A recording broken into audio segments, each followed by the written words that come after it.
சலீம், என்னாச்சு? அந்த பிரதீப்புக்கு காஞ்சாத்து மலையில ஒரு பங்களா இருக்கு. அங்க அவன் பையன் போனதுக்கு முன்னாடி தர்மசீல மகனை கொன்னே தீருவேன்னு அவன் வெறியோட இருக்கான். இதெல்லாம் நாங்க மறைஞ்சிருந்து பார்த்தத பிரதீப் ஆளுங்க பார்த்துட்டாங்க. அங்கிருந்து நாங்க தப்பிச்சிட்டு வரப்போ உசேனை கத்தியால குத்திட்டாங்க. இப்ப அவன் உயிருக்கு போராடிட்டு இருக்கான். உசேனுக்கு எதுவும் ஆகக்கூடாது. அவனை எப்படியாவது காப்பாத்தணும். சீக்கிரம் போங்க.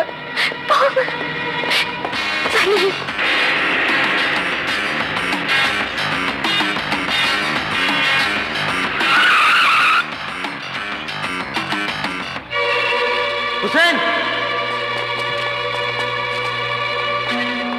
हुसैन हुसैन हुसैन ஐயா, हुसैन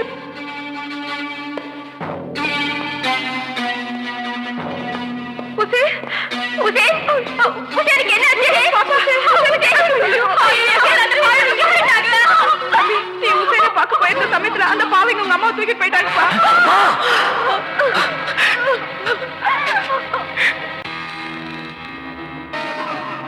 வரான், அவன் வரான். தர்மசீலனின் தர்ம பத்தினியே உன் தர்ம புத்திரம் வந்துகிட்டே இருக்கான். வருவா. சிங்க குட்டிய மகன் பெத்த தாய காப்பாத்த மட்டும் இல்ல, அவங்க அப்பா சிந்தின ரத்தத்துக்கு பதில் கேட்க அவனை தேடி வருவா. பதில் தானே இருக்கு. அவன் அப்பம் போன இடத்துக்கு அவனையும் அனுப்பி வைக்க போறேன்.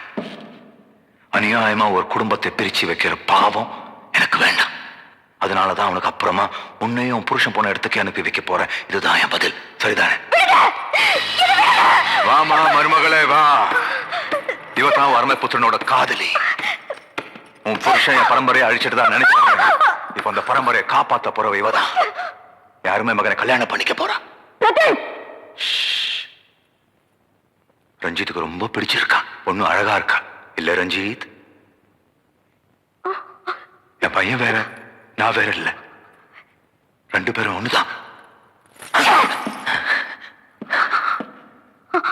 ரஞ்சித் சொல்றான், நீ அசைஞ்சாலே ரொம்ப அழகா இருக்கா. நீ ஆடுனா இன்னும் அழகா இருக்குமா. ஆடு.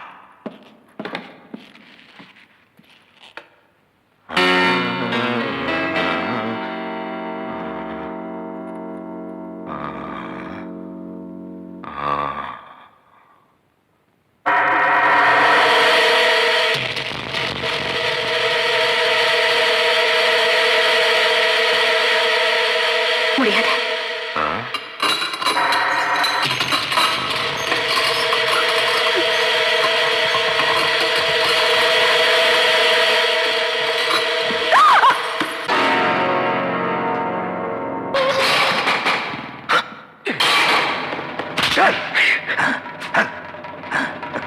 அப்பனுக்கு புள்ள தப்பாம பிறந்திருக்கான். இல்ல பார்வதி? ஒரு அடி எடுத்து வச்ச உங்க அம்மா உன்னை விட்டு ஒரே அடியா போய் சேர்ந்துடு. அன்னைக்கு என் கையால சாகணும் விதி அப்பனுக்கு. இன்னைக்கு 25 வருஷம் கழிச்சு அதே தர விதி மகனுக்கும். உங்க அம்மா வாழணும்னா நீ சாகணும். அதை பார்த்து உங்க அம்மா துடிக்கணும். அந்த காட்சி நானும் என் மகனை ரசிக்கணும். போ, மரியாதையா நீயே தூக்கு போ. போ.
நாங்க எங்க இருக்கோம்? நான் தான் திட்டுகள் சகாயம் இங்க இருக்கேன்.